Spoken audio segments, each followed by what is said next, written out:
Dear young married couple, have you ever wondered what to say to your spouse or even a loved one or someone you're mentoring or ministering to when they experience loss? Maybe you're feeling like at a loss of what to say. You're not sure what's the right thing to say or what would even be helpful.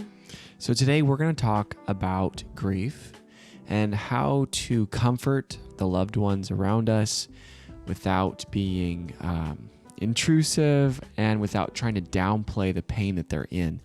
Because grief is inevitable. We're going to face it. People around you that you love are going to face it. So let's get some tools today to help those that are around us and kind of understand grief better. Because I know from working with so many clients that grief is much more prominent and around us than we think. We think of grief as a death. But grief is actually much more, it includes much more, context. Yeah. Well, let's give some definitions and be sure to stick around because we're going to share 5 things not to say and then what to say instead. You'll want to hear those. But before we do that, let's give some definitions. The first thing to know is that loss, because we're talking about grief, so we first have to talk about loss. Loss is not just death. Loss is the change of or the end of a familiar pattern. And so that could be something even positive, like graduation. You know, like that can be a loss for a lot of people. Right, because we've explained this to people that have graduated and we're feeling badly about it. It's because there's a community there. There's very clear expectations. I show up at this time, I take these classes, and then I get this thing, and then I'm looking forward to this thing, and then all of that's gone. Yeah. I'm not on campus anymore. I'm not with these people anymore. I'm not working toward this goal anymore. And so we have to reorient. Yeah. So for a lot of people, graduation can be grief. There can be grief in that because there's loss. Exactly. So loss is just that change in a familiar pattern or the end of a familiar pattern. So grief then is the response to that. It's the mix of emotions in response to the change of or end in a familiar pattern. And so a lot of people, again, think that grief is just sadness in response to a death, but it could be the mixture of emotions. It could be excitement and relief. It could be that someone died and you feel sad but relieved at the same time. Maybe they had battled a terminal illness for so long and you're relieved that battle is over, but you're so devastated that they're gone. And that's all grief. It's that mix of emotions. So try not to pigeonhole grief into one emotion of sadness, and try not to pigeonhole loss into just death. Right. Because it can include, so when there is a breach in trust, oftentimes couples are working through, trust building, but there's also a deep sadness, and we can consider it grief because there's a loss of trust that was there. Now the relationship has changed. So they're grieving what they thought they had. And now they're in a different relationship with the same person because everything is shifted. So people can very much grieve the loss of trust. They can grieve moving. So you even though you may be moving somewhere wonderful, you've lost some things. You're moving somewhere else. You're moving away from friends. You will make new friends, but there is a loss there. So this is really key to understand because so many people that we work with, they don't realize that they're grieving. And when we give a name to it, it actually starts to make a little bit more sense to people. Something that just came to mind when you're talking about moving is that marriage in and of itself can be a loss. Of course, of all people, we are champions of marriage. Like it's exciting, it's a gain. But in a lot of ways, it's a loss, especially if you moved away. Talk about it, babe. But even if you didn't move away, so I personally moved away when we got married, and there was a huge loss there. I was so thankful and happy to be married to the man of my life, man of my dreams, the love of my life. She was ecstatic to be married to me. But I was also grieving the loss of lots of familiar patterns. I was at university, campus ministries, Bible quizzing, and huge family and group of friends. She was in the honors. Well, and just kind of moving away from all of that. It was a huge change in lifestyle. So the move prompted a lot of that. But even people who don't move can still experience that loss. I just had a sister. I haven't talked to her about this particular topic yet, but I just had a sister that got married and she moved 10 minutes down the road. So it wasn't like a huge change in her, you know, church activities or relationships, but not being in that, you know, same schedule every day at her family of origin home, and being, you know, not around as much energy and excitement. And there could be some loss there, even if you're not moving, you know, out of town or out of state. Right. And it can be really confusing for the people that are looking at these exciting events. Like, I just got married. I should be happy. Yeah. But I'm not completely happy. So what's wrong with me? That happens. So don't think of this as, you know, this isn't a bad thing that you're experiencing grief. And this is something really to hammer home, is that grief is a natural reaction, a bodily reaction, emotional reaction to change. That's good. You know, without sadness, without loss, you can't really experience joy. There are two sides, and one isn't bad. We also often treat sadness as bad, like get away from it, don't feel it. And by doing that, we actually sometimes can prolong sadness or grief, even though we don't want to be there oftentimes. But that pressure of get out of sadness or get out of grief quickly can really put some pressure on us that isn't helpful in that season. So we do that to ourselves, but I think we also do that to our loved ones in an effort to help them. Right. We want to help them feel more positive or get out of grief. And so really the goal is not to give them solutions or fix it or move them away from grief. It's to walk with them through grief. Right. So we're going to give you 5 things not to say and then what to say instead. Before we get to those 5 things, we just want to give you some things that are like, okay. People wonder, like, is it okay to say this? First of all, is it okay to say the word died? Yes, it is. It's also okay to say pass away, but some people shy away from even using the word died, especially with children, because they're like, oh, that's intense. We don't want children to talk or think about death. It's a natural part of life. So it's okay to use the word died or death. Yeah. One of my professors said the one for sure thing that happens when you're born is that you will die. Yeah. He says death is very common, although our society doesn't want to think about it because there are so many ramifications of this. So yes, we could use that word. We can also use the name of the person that died. If we're talking about death here, again, loss is all encompassing, but if someone died, you can use their name. In fact, it's honoring that person. A lot of times I think the fear of the person grieving is they're going to be forgotten. Like, how can life go on without them?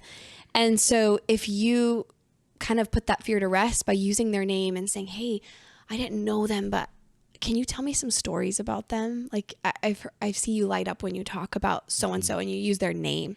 Can you tell me some stories about name? And that will really bring comfort to the person to know that, like, they're not gone forever. Like, this is something that their story will live on, their name will live on, their legacy will live on. Right. All right. Well, let's talk about what we should say and what we shouldn't say. Okay. To use the shoulds. Go. You tell me, what's one of the most common ones that we hear? Probably something like trying to take away their pain and say something along like, well, you know, they're in a better place right now. It's really common. They're in a better place right now. So what we're trying to do there is trying to take away their pain, really. Like, we're trying to make their pain smaller. And I think the intentions are good because you're recognizing the fact that that person who passed away is not in pain anymore. So at least they're not in pain anymore. They're in a better place now. Right. So your intentions are good. But what that does is it tells the person who's grieving, your feelings are too big.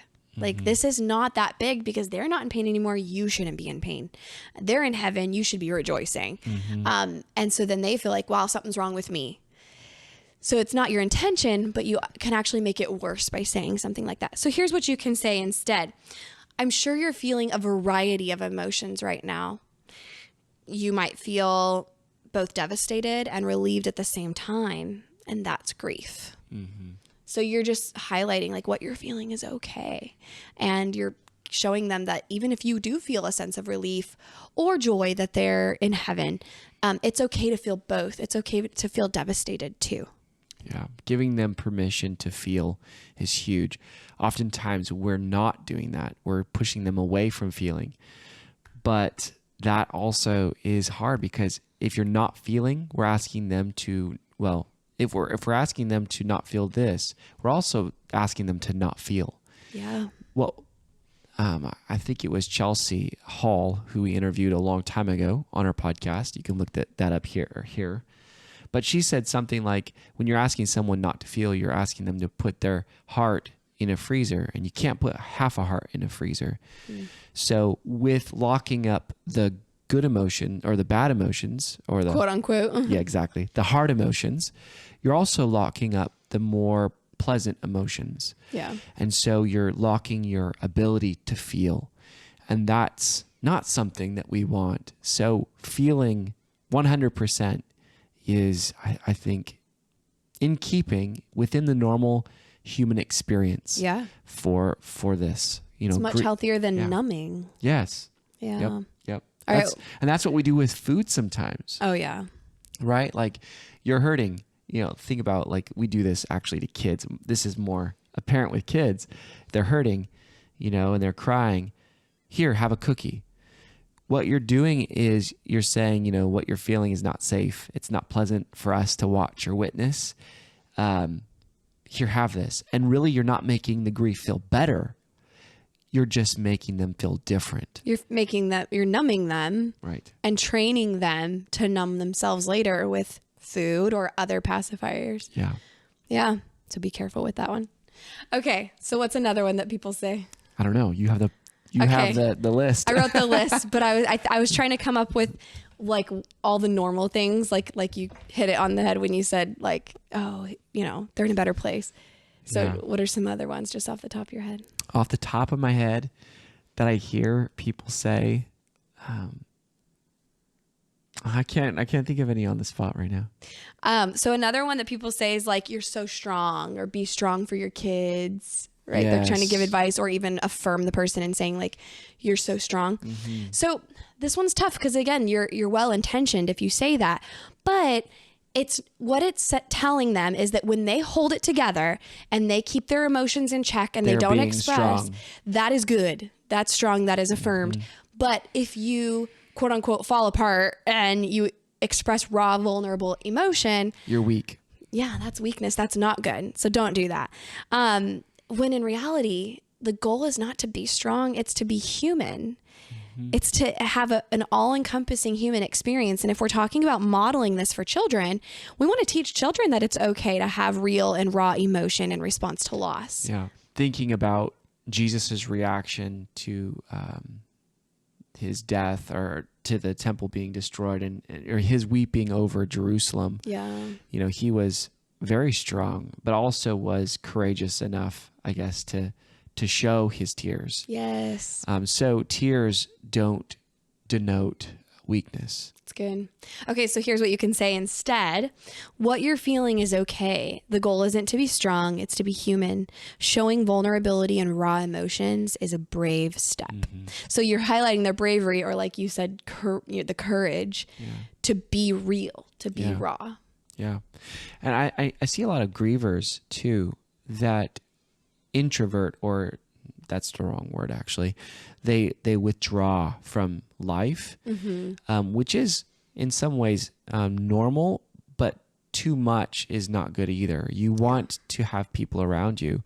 Mm-hmm. But I see a lot of people that say like, I don't want to burden people with my grief. And if you're always dumping, sure. And if it's way prolonged, but generally I see that when people can be vulnerable, I think that's a very good thing. And normally the people around them help them to go through grief. We don't get over grief. We go through grief. That's good. So that would just be a tip. It's okay to show your emotions, to be vulnerable, to share stories. Mm-hmm. That is the process. All right. So another one is everything happens for a reason. What is the person attempting to do when they say this? Again, with good intentions. What are they trying to do? Well, they're trying to say that, you don't have to feel so bad about this. Yeah. Downplaying the emotion again. It's minimizing. Yeah. And I think they're trying to make sense of it. Yeah. Right. Because I think that's True. a natural human attempt, is like, we need to like connect the dots and make sense of things. And it may not make sense. And it may be years down the road where it makes sense, or it may never make sense. Yeah. It's our desire to find the silver lining of like, well, here's the positive about it. But the thing is like, it's again, trying to not help them not feel. I think I heard someone said that we experience grief at 100%. It makes no sense for us to say, no, now that we've minimized it, now they experience at 50%. Yay us, good job us. Right. We always experience it at 100%, and it could just be distracting. Yeah. But also trying to find the greater plan in all of it could be very futile. So here's what you can say instead of everything happens for a reason. Sometimes it just doesn't make sense, and you don't have to try to make it make sense. It's okay to talk to God about how it doesn't make sense. So here's the thing too. A lot of people will shut down in prayer when they're angry at God, or they're questioning like, God, this doesn't make sense. And then someone says everything happens for a reason. And then they're like, well, then I can't figure out a reason for this. I don't want to even think about God not being a good God, so I'm just going to not pray about it. God wants you to do the opposite of that. God wants you to come to him with every emotion you have, every raw emotion you have, the grief that you have. You want to come to him at 100%, like Adam said, even if that is anger. We see lots of examples throughout scripture of angry prayers and people grieving and coming to God with those prayers, and God did not shut them down. He actually continued to promote them in their ministry. Jeremiah is one big example of that. You read his angry prayers, and then he continues to be a prophet, and his prophecies never come true in his lifetime. And he's so angry and he's grieving, and God still uses him, and God encourages those prayers. So pray the prayers of confusion. God, I'm so confused. Help me.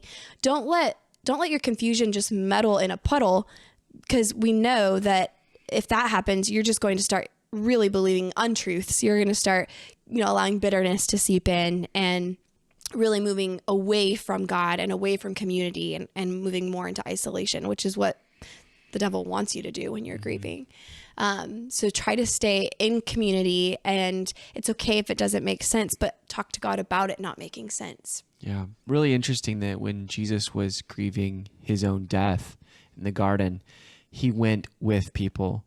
Yes, he went off to pray by himself, but he still came back to be with people, even in the midst of his grief. I think that's a really good example for us to look at. Yeah. We're not meant to grieve alone. We do that in community. Yeah. And that's where we can really receive strength and reflect healthily.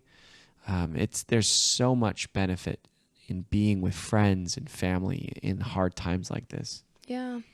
And I think that example of Jesus is a good one for another reason, is that, he had his disciples with him. This was, friendship, community, but then he pulled his closest disciples even further, right? He said, hey, you three, come over here and actually pray with me even further. So it was this like, yeah, you're all with me here. There's presence, there's community, but actually my closest people, I want you to come with me even further into the more intimate part of my grief. So you can do that too. Even if you're not going to like broadcast something to the entire world, you can pull people closer and closer that are in those circles. Good. What's the next one? Okay. The next one was, just be glad it was your blank. So for example, just be glad it was your parent and not your child. Or kind of trying to one up them with your own story. Like, well, it was worse for me. And so what this does is it again downplays, it minimizes their pain. Even if you're trying to empathize and trying to tell them I went through this too.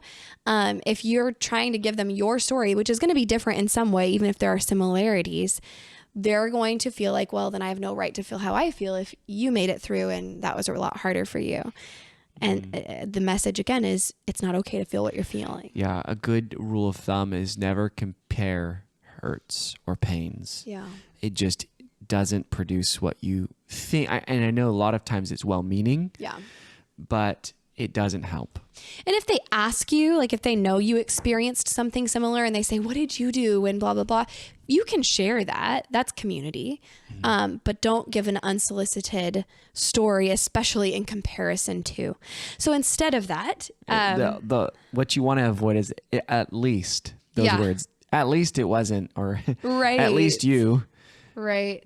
Well, and that's another one we'll share, but just be glad it wasn't, or it was worse for me, one-upping it with your story. Instead of that, you can say, this whole thing is so hard, so hard. So you're validating how hard it is, regardless of how extreme it is. I'm praying for comfort in this storm and that God would hold you in the moments that you feel so alone. What you're doing there is, by the way, it's okay to tell people you're praying for them, but notice it's a specific prayer. It's like, I'm not just going to pad this with some formal comment of I'm praying for you. I'm actually going to pray that God would comfort you, that he would hold you in this storm when you're feeling so alone. Like you're telling them a specific prayer and then you pray that specific prayer and God will answer your prayers. So make sure that it's not just a nicety when you say that you're praying for somebody, but actually give them a specific prayer. Yep. I think it helps. Instead of us just, I'm praying for you can be so cliche. Yeah. Going a little bit beyond that helps. Feels better. And then at least is another one that you said. That's really common. At least, they're not in pain anymore. At least it happened now and not at da-da-da time of year. Yeah, this highlights the fact that there are... go ahead and give your response, and then I will go off that. Well, I kind of used this one in the context of, they're in a better place. Yes. It's again the same thing, at least, da-da-da-da. Yes. And so the antidote for that, or the better response, goes back to the beginning, which was, you're probably feeling a variety of emotions right now, and it's okay to feel this and this. Yeah, I like to say that grief is weird. You're up and down, and you could have conflicting. Well, part of you feels this, a part of you feels, part of you feels relieved. Let's say that this person was terminally ill and was just suffering for a long time. So they're terminally ill. So you're thankful that they're not in pain anymore, but you're also sad that they're not with you anymore. Those are very hard emotions to hold at the same time. Yeah. And then the last one, and again, all of these are really well-meaning. We hear this one a lot. Let me know if there's anything I can do. Because you feel helpless. You don't know what to say, but you want to help. So you let them know, I'm here to help. And it's so well-meaning. But the person who's grieving is so flooded. And for them to think of things that people can do to help is the last thing on their mind. Let me call all the people that said that back and ask them to make dinner for me. Even if they can think of things to do to help, they're very not likely to call. A lot of times they feel flooded, but they also feel like a burden. Like, I'm just going to bring everyone down around me. So I don't want to go to anybody. So being specific with here's what I want to do to help is so helpful to them. And it takes some of that, that pressure to not bring anyone down around them. The burden pressure, but also the pressure to choose, the pressure to decide. They don't want to make decisions in those moments. They're already having to make so many other decisions, especially if someone died. So just telling them hey, I'm going to bring dinner by on Thursday night if that's okay with you. Yeah, or what night would work best for me. Or even giving them a night and asking if that's okay. Yes. It's actually, but the least amount of decisions as possible, the better. Now, don't push yourself on them if they're saying no, but always ask if that's okay with you. So all they have to say is yes or no. So, and you can also say, I'll leave it on the doorstep. Or if you're feeling up to it, I can come in and give you a hug. So you're not pressuring them that you want to stay all day and but something specific hey, I'm going to pick up your kids from school this week if that's okay with you. Yeah. Right. And we almost always say something like, totally feel free to say no. kind of like a padding, so they know that we're going to offer them something so that they can kind of get ready and they don't feel pressure to say, right now is not a great time. Yeah. Yep. So just some tips to help you work with grief. It's not simple. It's not comfortable, I don't think, for anyone. Right. But it's going to be here with us forever. Grief is always here. It is. And if you are grieving yourself and you want more support, we encourage you, reach out to your community, reach out to a best friend, a mentor, a pastor. We're here to help as well. We've worked with lots of people through grief. And so if that's something you want, you can reach out for counseling. We also want to let you know that Having the Talks, our card deck for parents and children, just came out on Amazon. So you can find that at havingthetalks.com. You can also follow the link in the show notes. It's all about having those hard conversations around sex, sexuality, emotional development, all the things that are hard to talk about with our kids, and it gives you specific prompts for starting those conversations. So hopefully you found this video helpful. Please like and subscribe, or even in the comments, react to what we have to say here on grief. I'm sure that you would have probably some insight because you've gone through grief yourself. So share some things with us. Also, we'll share a couple of recommended resources. One of our favorite books is When Children Grieve by James and Friedman. And I actually taught a grief course for a while at a university and used that book. And it was funny, it was in the children's, unit, but all of the adults taking the class said that book helped them the most with their own grief. Yeah. So it's the best book that we know of on grief. So we'll put that in the show notes as well. Thank you so much for watching.